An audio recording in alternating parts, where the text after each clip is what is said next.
Afghanistan, and Pakistan. That endangers us, and it endangers regional peace. This situation will only get worse as Israel becomes a full-fledged apartheid state. And as that becomes clear to more and more Americans, there is likely to be a serious erosion of support for the Jewish state on strategic grounds alone.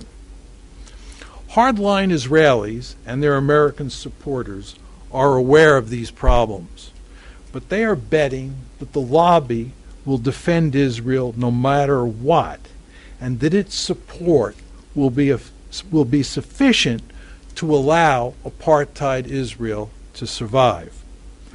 It might seem like a safe bet, since the lobby has played a key role in shielding Israel from American pressure up to now.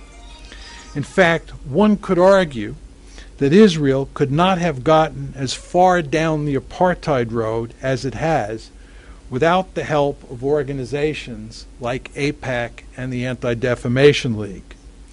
But that strategy is not likely to work over the long term.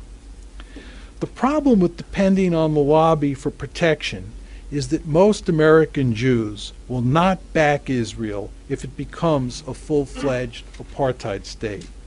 Indeed, many of them are likely to criticize Israel and support calls for making Greater Israel a legitimate democracy. That is obviously not the case now, but there are good reasons to think that a marked shift in the American Jewish community's thinking about Israel is in the offing. This is not to deny that there are some diehards who will defend apartheid Israel, but their ranks will be thin, and it will be widely apparent that they are out of step with core American values. Let me elaborate. American Jews who care deeply about Israel can be divided into three broad categories. The first two are what I call righteous Jews and the New Afrikaners, which are clearly definable groups that think about Israel and where it is headed in fundamentally different ways. The third and largest group of those Jews is comprised of those Jews who care a lot about Israel but do not have clear-cut views on how to think about Greater Israel and apartheid. Let us call this group the Great Ambivalent Middle. Righteous Jews have a powerful attachment to core liberal values. They believe that individual rights matter greatly and that they are universal, which means that they apply equally to Palestinians and Jews. They could never support an apartheid Israel. They also understand that the Palestinians paid an enormous price to make it possible to create Israel in 1948. Moreover, they recognize the pain and suffering that Israel has inflicted on the Palestinians in the occupied territories since 1967. Finally, most righteous Jews believe that the Palestinians deserve a viable state of their own. In essence, they believe that self-determination applies to Palestinians as well as Jews, and that the two-state solution is the best way to achieve that end. Some righteous Jews, however, favor a democratic binational state over the two-state solution. To give you a better sense of what I mean when I use the term righteous Jews, let me give you some names of people and organizations that I would put in this category. The list would include Noam Chomsky, Roger Cohen, Richard Falk, Norman Finkelstein, Tony Judt, Tony Karan, Naomi Klein, M.J. Rosenberg, Sarah Roy, and Philip Weiss of Mondo Weiss fame, just to name a few. I would also include many of the individuals associated with J Street and everyone associated with Jewish Voice for Peace, as well as distinguished international figures like Richard Goldstone.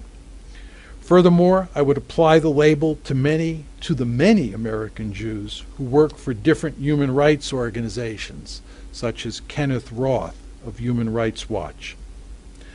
On the other side, we have the New Afrikaners, who will support Israel even if it is an apartheid state. These are individuals who will back Israel no matter what it does, because they have blind loyalty to the Jewish state. This is not to say that the New Afrikaners think that apartheid is an attractive or desirable political system, because I am sure many of them do not. Surely some of them favor a two-state solution, and some of them probably have a serious commitment to liberal values. The key point, however, is that they have an even deeper commitment to supporting Israel unreservedly.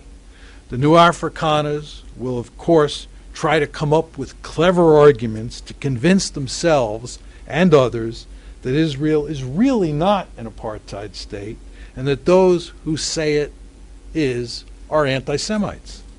We're all familiar with this strategy.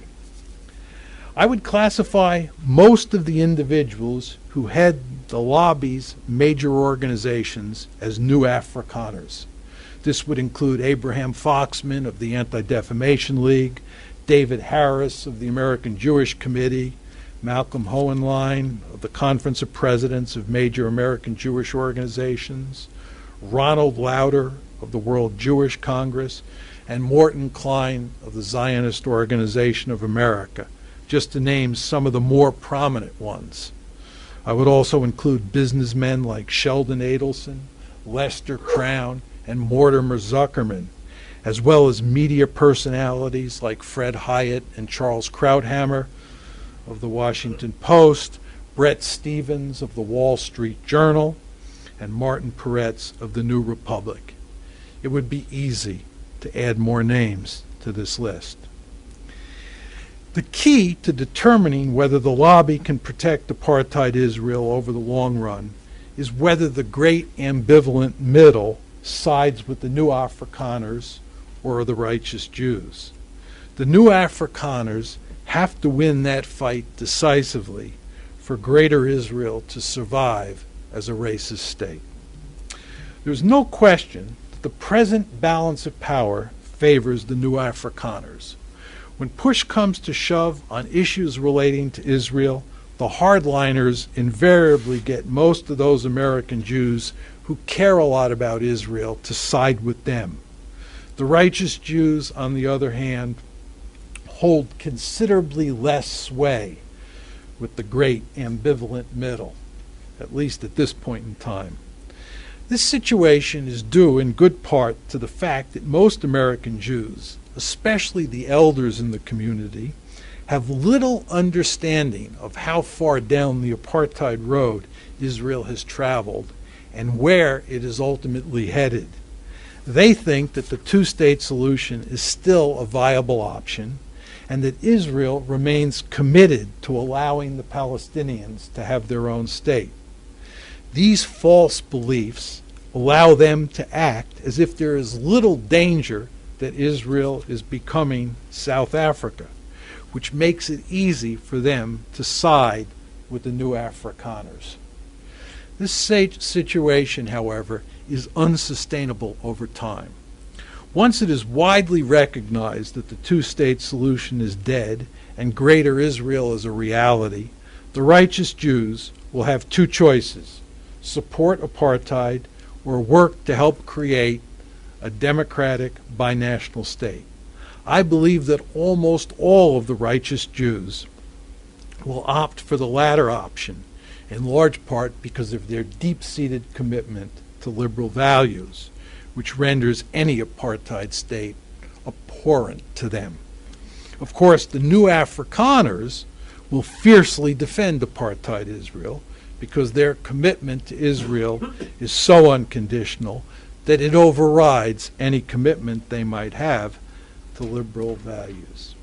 The critical question, however, is what will happen to those Jews who comprise the great ambivalent middle once it is clear to them that Israel is a full-fledged apartheid state and that facts on the ground have made a two-state solution impossible.